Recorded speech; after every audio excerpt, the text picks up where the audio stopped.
Bangladesh association of Florida US এর আয়োজনে 29তম expo food fair and cultural show 2025কে ঘিরে ফ্লোরিডা প্রবাসীদের মাঝে ব্যাপক উৎসাহ উদ্দীপনার কমতি নেই। এরই মাঝে হয়ে গেল বিজনেস অ্যাওয়ার্ড অনুষ্ঠান।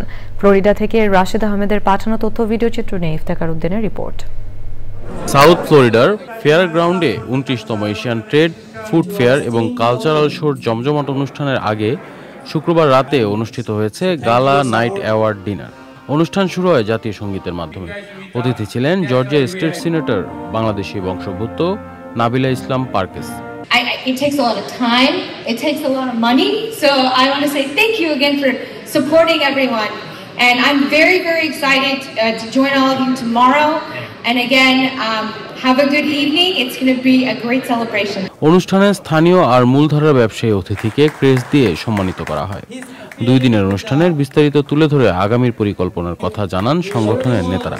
Next year we have a plan to go as not like this. We have another plan to going the corporate way. Corporate way asking the money, corporate way to give the help. Everything should be corporate way. It is so nice to see you all of here tonight, family, friends, community leaders, our young boys and respected elders, all coming together to celebrate our culture. 31 মে থেকে 1 June 2 দিনের মূল পর্বে থাকবে বাংলাদেশ, ভারত সহ 15টি দেশের সাংস্কৃতিক পর্ব। বলিউডের জনপ্রিয় কণ্ঠশিল্পী মোনালি ঠাকুর, বাংলাদেশের প্রীতম হাসান এবং মুজা সহ বিভিন্ন দেশের শিল্পীদের পরিবেশনায় 20,000-এর বেশি মানুষ এতে অংশ নেবেন বলে আশা করছেন আয়োজকরা। এই ঈদে জামা জুতো অ্যাক্সেসরিজের ডিসকাউন্ট।